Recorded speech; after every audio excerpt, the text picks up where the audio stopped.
Hello and welcome back to the virtual classroom. I'm your host, Dr. Olmsted.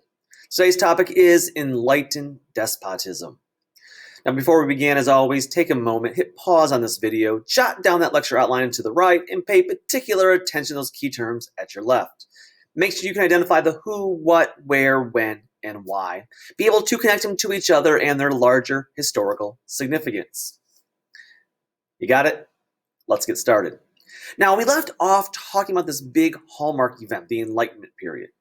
And we see that the big push here is for essentially reform, political reform, economic reform, social, not so much reform, but a deeper connection between the leaders of a nation, the monarchs, and the people, to make government more responsive to the people. So even though most will never advocate for full equality, they will never advocate for, it may be equality for the law, but not equality among each other. Class still exists. But the philosophers will begin to inspire and support reforms of what became known, or who became known as, the Enlightened despots. In other words, these were absolute rulers. But these philosophers believe that rulers should promote the good of the people. They should protect the people. And yet, like Hobbes earlier, most of them believe that people were not capable of ruling themselves, i.e., they do not trust democracy. They basically trust that people will make stupid decisions. And if you recall U.S. history, one of the ways our original Constitution was set up was the average person had very little power. Remember, they originally only voted for the House of Representatives. The state legislatures voted for the Senate, and the Electoral College voted for the president for the first 40 years. And for senators, it wasn't until 1913 that we actually had popular election for the senators. And if you remember, the House of Representatives are two-year term, the shortest term of any of them. Again, this was all by design because the founding fathers of the United States didn't trust democracy, much like they were Enlightenment thinkers themselves and avid readers. And so what we get here is very modest reform as a result of the Enlightenment.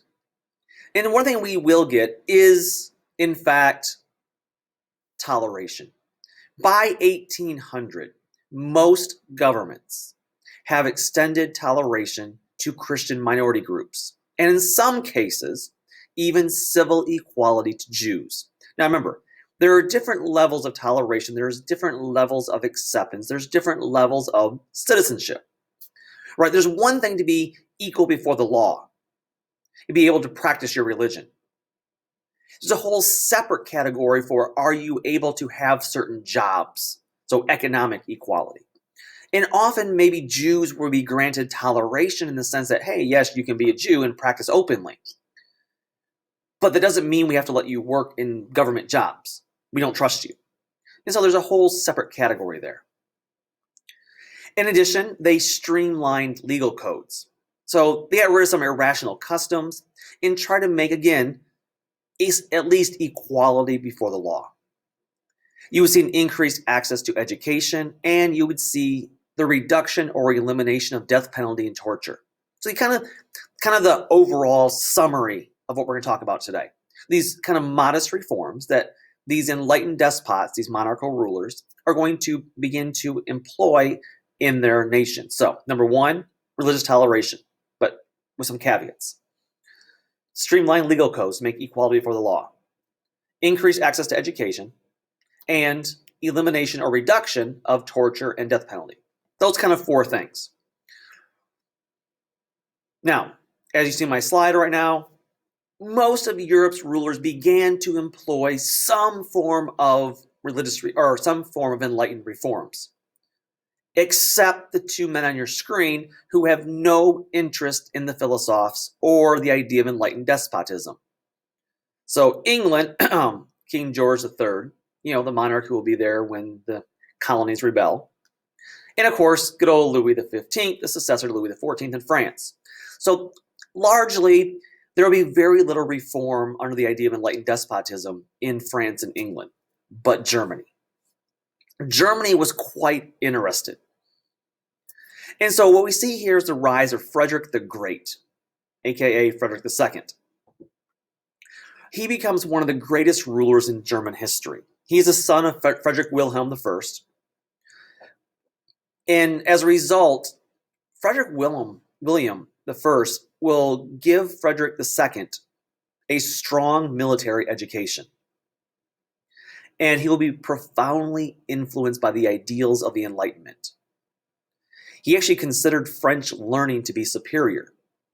And he also invited Voltaire to come and live at the palace in Berlin. He was a musician, he was a poet. And that becomes one of the interesting things here is it wasn't just a military prowess with him.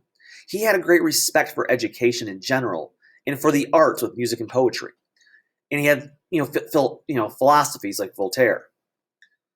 Now, of course, the first 23 years of his reign were spent in war.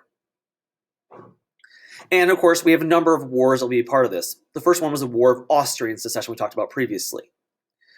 The other big war, of course, was the 7 Years' War. Now, of course, this is a war that you all are quite familiar with from U.S. history. And it's a war, of course, in the United States. It's usually called the French-Indian War, but we know that it started 2 years later. It became a global conflict that lasted for 7 years, from 1756 to 1863. I'm sorry, from 1756 to 1763. And what we see here is we'll look at this war from a different perspective, from a global perspective. Let's remove ourselves from the U.S. side of things and forget that it was the French and Indians fighting the colonies. Remember, this was a global conflict. And for the global part of it, it actually had a very different cause than George Washington attacking Fort Duquesne. The cause of the war in Europe was actually Maria Theresa. We talked about her in our last lecture, right? She had sought to regain Silesia from Prussia. And so Maria Theresa of the Austrian Empire, remember, she took over, and she seeks to regain Silesia from Prussia and actually gains allies of both Russia and France. So Russia and France join with Austria to kind of compete against Prussia. Now, the goal of Austria, Russia, and France was to conquer Prussia and divide its territories among the winners. And so in 1756, we get what's called the diplomatic revolution of 1756. Because Austria and France, traditional enemies, were now allies against Prussia. Britain, a traditional ally of Russia, supports Prussia with money, but very few troops. Remember, they're dealing with the colonies. But they will support with money. You remember William Pitt, throw money at the problem, right? So they will support with money. They will support Prussia, even though they are usually an ally of Russia, because they saw Prussia as a better check on the balance of power, the French power, than Austria was. So while they would normally support Russia, in this particular war, they financially supported Prussia because they wanted someone to kind of curb the power of France. Which again, this is a long-standing issue, but when you have an absolute ruler like France did, it puts more pressure on that whole, what we call the balance of power in Europe. Remember, France is also fighting in the colonies against the Britons. And so it's a very kind of messy family situation here. So on the one side, you have Austria. You have France and Russia who join Austria with Maria Theresa to conquer Prussia. Prussia will have a new ally, financial at least, of William Pitt and Britain. Now, the 7 Years' War becomes the bloodiest war in Europe since the 30 Years' War of the 17th century. So it's 100 years later now. And we're going to have another kind of world war. And this world war will include England and France's, of course, struggle in North America. This is what makes this a world war versus a continental war that we saw in the 30 Years' War. Now, Prussia has a distinct advantage here. They outnumber their enemies 15 to 1. Now remember, Austria is kind of small. Prussia's been building its military for years thanks to Frederick I. And France is preoccupied with the colonies. And so Prussia is going to suffer 180,000 dead, which will cause severe disruptions to its society. Berlin twice was captured and partially destroyed by Russian troops, and Prussia was on the verge of a catastrophic defeat. So what happens? What changes?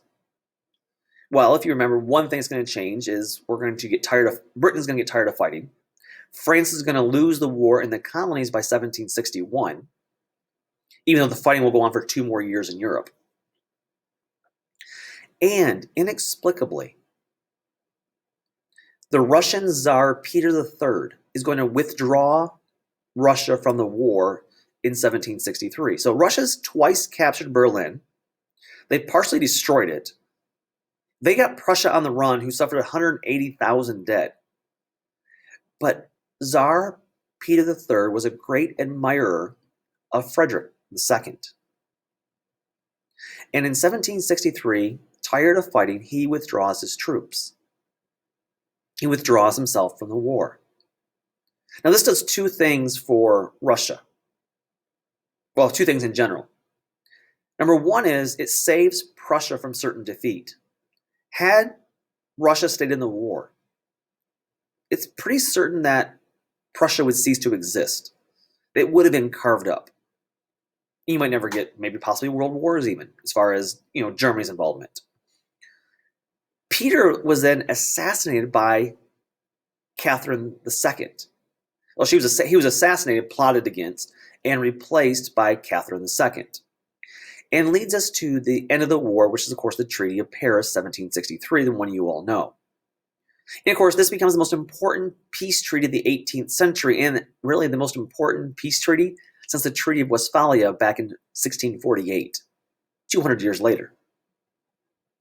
So what was the end result of this? And this is a story you all know. It's in Europe, it's status quo. In other words, Prussia was able to retain Silesia. So the very thing that went to war over Silesia, because Maria Theresa of Austria wanted it, Prussia kept it. They defended their territory, essentially. And of course, in the colonies, France is the big loser. They're removed from North America, as Great Britain inherits all of Canada. And of course, Britain will gain more territory in India as a result, which is a story for a later lecture. And so the first part in Germany is all about war.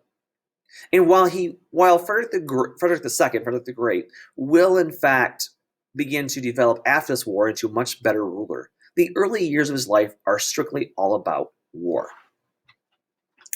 So after the war is over, the destruction of war is going to encourage Frederick to help improve society. Like, he actually feels bad about this. And he becomes, one of these early enlightened despots. Now, please don't make no mistake. He's still an absolute ruler. He's an absolutist. And even though he will do some reforms we'll talk about in a minute, please note, his reforms are mostly intended to increase the power of the state.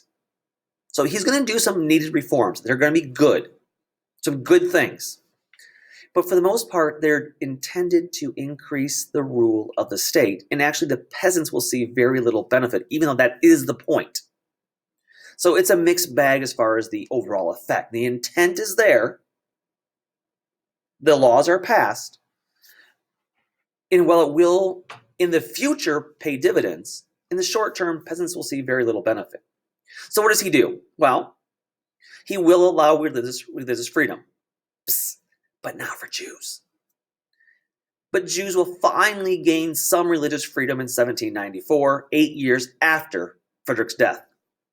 He will promote education at schools and universities, which of course peasants can't attend, but it is a step in the right direction for education. He will also codify and streamline the laws, create a national law code, make the judicial system becomes efficient, delivering quick and impartial verdicts. So again, what you want from a legal system. And there would be freedom of serfs, so he will free serfs from their bondage. Sorry.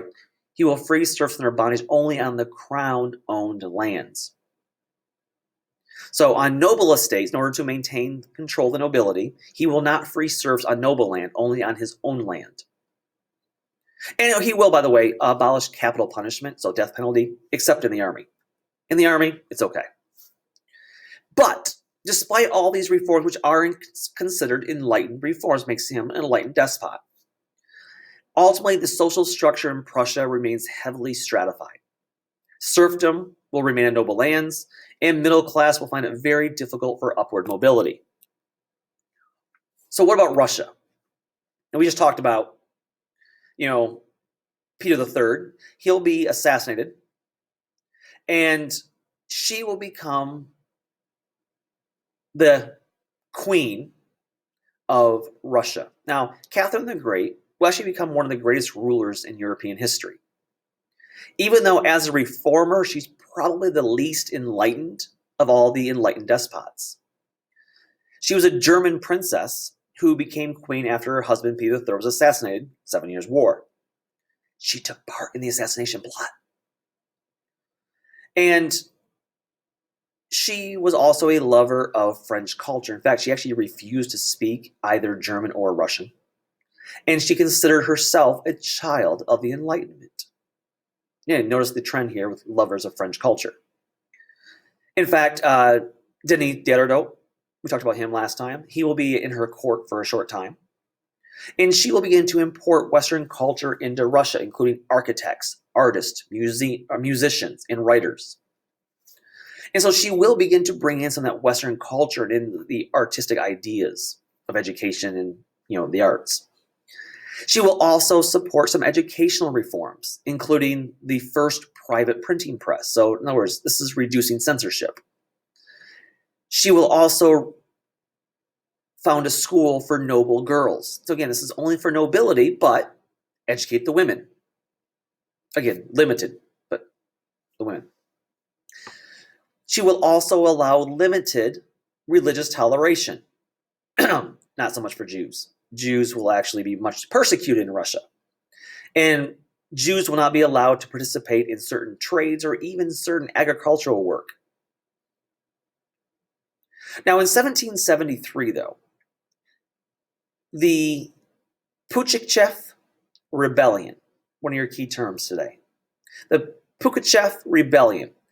It was orchestrated by Eugene Pugachev. He was a Cossack soldier who's going to be fed up with how serfs are being treated. Remember, Cossacks were usually strong military people. They're into fighting, assassination attempts. But they're also free people. But seeing the plight of the serfs around him, Eugene Pugachev is going to lead a huge serf uprising. And he's going to demand an end to serfdom, an end to taxes, an end to military service, forced military service. And landlords and officials will be murdered all over southwestern Russia. Now, ultimately, they'll capture Pugachev and execute him. And see, Catherine needed the support of the nobles in order to maintain her reign as Tsar. And therefore, she will, instead of giving in to the demands of Pugachev and seeing the rebellion as a wake-up call, she will end up giving nobility absolute control of serfs. And serfdom will begin to spread into new areas under Russian control, including places like Ukraine. Pugachev wanted to end of serfdom, didn't happen. They had more control. Pugachev wanted to end taxes, or at least high taxes. Instead, Catherine in 1785 freed nobles from taxes and state service. So nobles will reach the height of their power under Catherine's reign. Now, it's not all bad for Russia, though. Because, again, that kind of marks the end of her enlightened ideas, because she gives nobles their power. She will also lead territorial expansion. She will actually annex Polish territory and split it with Prussia and Austria, thus ending the freedom of Poland, the end of their kingdom. And it will provide new lands to which to give to nobility. So she uses this newfound land in Poland to give titles and land to nobles to maintain their loyalty. So again, her enlightened reforms are even more limited. So, and not doing great with this whole idea of using Enlightenment ideals for ruling, huh? What about Austria? Now, the Holy Roman Empire's sovereignty had been quite limited after the Treaty of Westphalia. And of course, we've already talked about, the Hohenzollern dynasty of Prussia. But we ended with the last ruler in my lecture last time about the Hohenzollern was the rise of Maria Theresa. Now, let's talk about this war of Austrian secession that led to ultimately lead to the 7 Years' War. Maria Theresa was a Habsburg, but as a female ruler, she was not allowed to assume the title of Holy Roman Emperor. And therefore, there was great doubt among the various great powers of Europe whether or not she was legitimately then in line to be a Habsburg ruler. Now, she assumed the empire from her father Charles VII. We talked about that before. And of course, in 1713, the Pragmatic Sanction that was issued by Charles VII allowed it to pass to his daughter. And of course, once she takes over power legitimately, one of her first acts was, of course, in 1765, to try to take Silesia, which of course will cause a 7-Year War, the part of it in Europe. Now, ultimately, you also see, and of course, the treaty, so the Treaty of Paris is what actually ends the 7 Years' War in 1763. But there will be a separate treaty known as the Treaty of Aix-la-Chapelle. And this is where Frederick will officially retain control of Silesia, reconfirming Prussian status as a great power and a rival of Austria when it comes to German affairs. Remember, Germany is still split up here between Austria and, Prussia. So Maria Theresa, after losing in this war, she wins this war of Spanish succession. She becomes leader. However, in the 7 Years' War, she will lose this war. But after the war is over, she begins to enact several reforms. Now, please note, Maria Theresa is not considered an enlightened despot, even though she will seek to improve the condition of her people through absolute rule. So she's a very interesting woman. Not only is she a female ruler of the Holy Roman Empire, but she does, without using the Enlightenment ideals, does seek to improve the condition of her people after the 7 Years' War. And she's actually very conservative. She's very cautious, unlike her son, who will become a bold reformer and probably one of the greatest enlightened despots in European history. So what does she do? Well, she centralizes control of the Habsburg Empire. So, again, she's much more an absolutist ruler, but just a good one. She limits the powers of the nobles by reducing their power of the lords over serfs. Some serfs were even partially freed. The feudal dues by peasants were reduced or eliminated, and instead, nobles were taxed. So she acts much more like the absolutist monarch of, say, France than she does of Eastern Europe. And again, she's not an enlightened despot. Maria Theresa did more to help the condition of serfs than any ruler in European history up to that time. And despite the fact she didn't fully end it. She even brings the Catholic Church in Austria under Austrian control, under state control. She sought to reduce the Pope's influence by suppressing the Jesuits. Now, I can't help but wonder if this is partly because they won't recognize her as a Holy Roman Emperor because she's a woman. She will promote economic development by abolishing guilds. She will encourage immigration. She will improve transportation infrastructure. She was not a fan of the Enlightenment, and she will not allow religious toleration, which is why she's not an enlightened despot. So, despite all these improvements,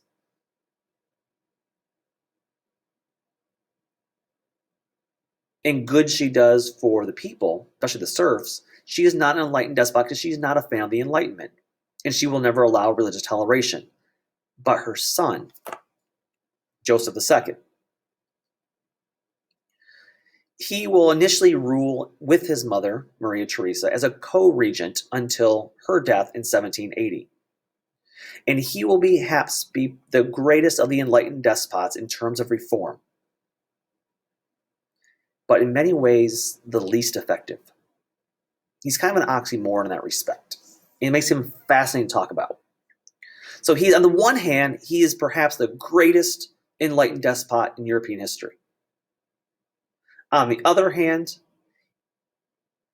he's actually maybe one of the least effective.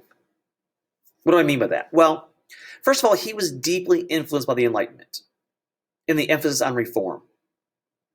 And he is a firm believer in absolutism, who could be very ruthless, but he will institute major reforms. He will abolish serfdom and the forced labor system known as robot. Where you had to give up so many days of your week to go do government projects. He abolishes forced labor known as the robot. He abolishes serfdom and all federal dues by 1781. So 1 year after his mother's death, he ends serfdom and federal dues, period. Now, nobles resisted this, of course, but because they lost power. He will offer religious freedom and civic rights to both Protestants and Jews. Remember, he's still the Holy Roman Empire is Catholic. He will offer religious and civic rights, both religious toleration and civic rights, to both Protestants and Jews. He will further reduce the power of the Catholic Church. He will, to a significant degree, allow freedom of the press. He will make the judicial system equal for all citizens. He will abolish the torture and death penalty. He will expand state schools, establish hospitals, insane asylums, poorhouses, and orphanages. He even provides food and medicine to the poor. He even made parks and gardens available to the regular public. You got to realize parks and gardens were usually reserved only for the elites. In fact, if you think about United States history, Central Park in New York was originally only a place for rich, wealthy people to go. There's a whole story on it. I've read a 500-page book on it. But it's amazing. It was designed to be a rich person's kind of escape in the middle of the city.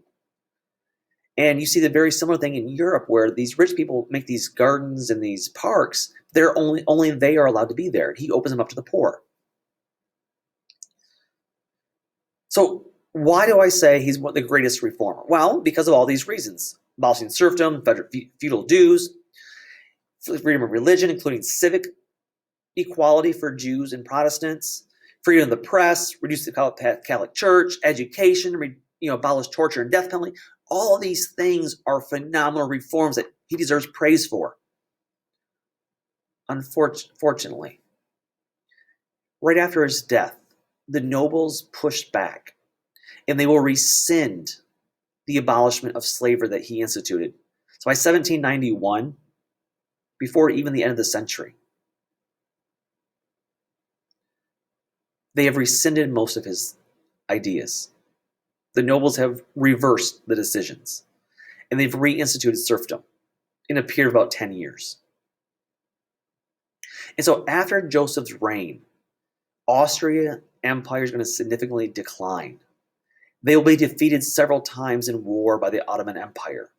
Russia is intruding upon their assets.